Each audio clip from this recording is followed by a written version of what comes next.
Hello, and welcome to the first episode of Graphite Curves with voiceover. If you saw my community post, you would know that I didn't want to start voiceovers until next year, but this drawing really wasn't up to my standards, so I had to explain. The arms are not difficult, though the proportions may be off.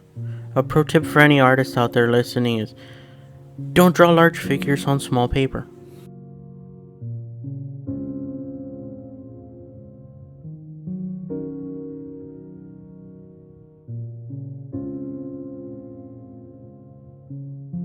This drawing was done on an 8.5 by 11 sketchbook. This figure should have been placed on something bigger, and maybe it will someday.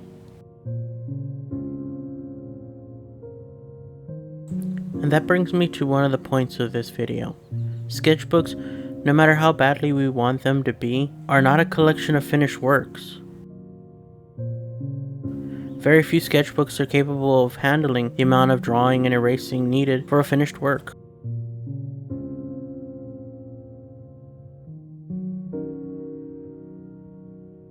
This lesson has taken me many years to learn. This attitude towards sketchbooks ingrained into me and other artists.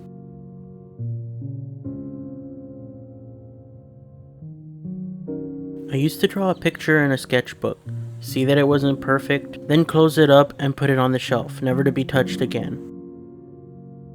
I would feel like I ruined it, and it could never be used again. Leave a comment below if you've ever had this feeling before.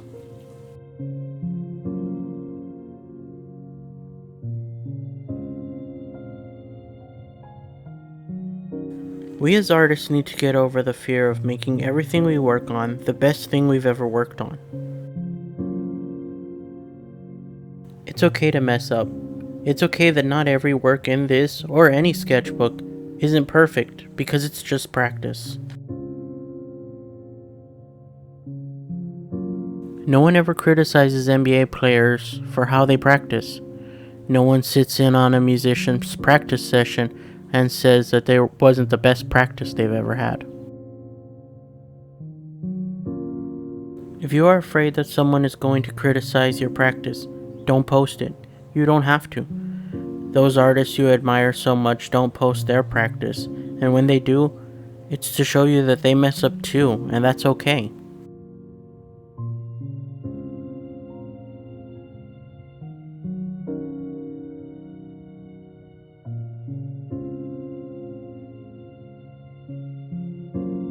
The reason this sketchbook is on YouTube is because I wanted others to see what practice looks like.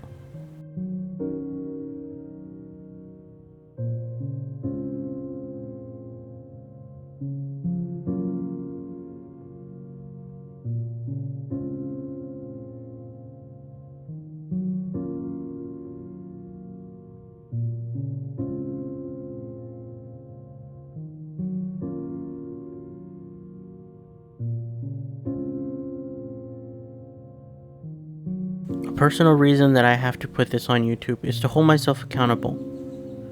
I've never finished a sketchbook, and that's why I show the cover at the end of every episode.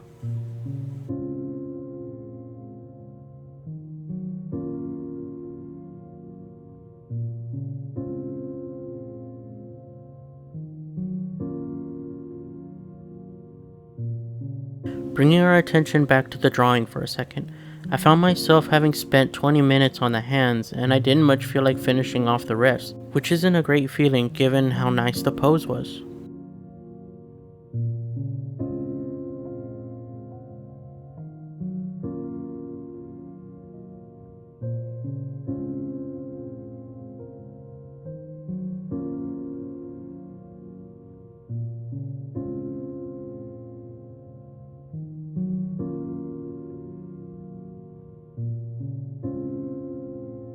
Moving on to the face. This gave me the most trouble of the whole picture.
Once the face was done, or as good as I could get it with the space available, it was on to the rest of the figure.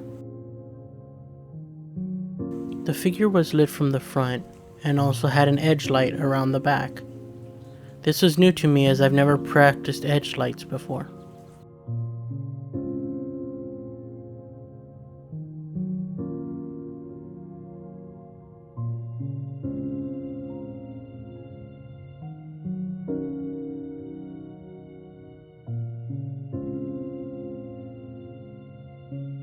It went about as well as it could, given my waning interest in this drawing.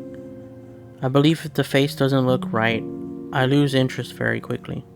But that's okay because the drawing only took 90 minutes or so, which means I didn't spend days or weeks on it only to be unhappy with it.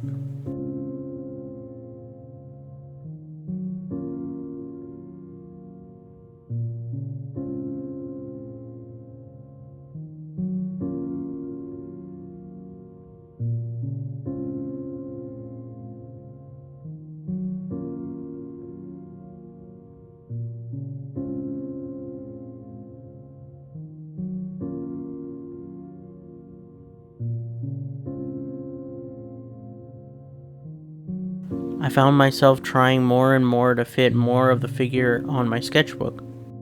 I need to break this habit because it's costing me when I attempt to put a lot of detail in a small amount of space. It's better to draw bigger if you want a lot of detail.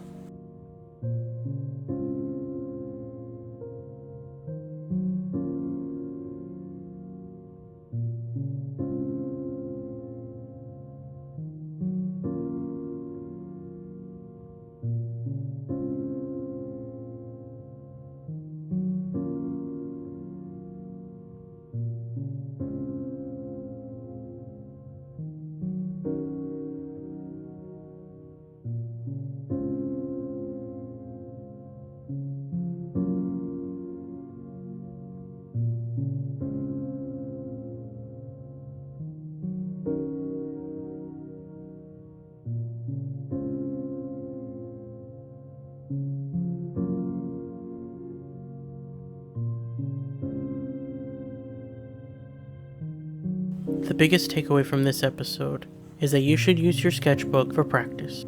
If it needs to be perfect, remember, spend more than a few minutes on it. And if you're thinking of doing a large picture, do it on large paper. Your drawing will thank you for it. With that said, if you liked it, go ahead and leave a like. Subscribe for more, and I'll see you in the next one.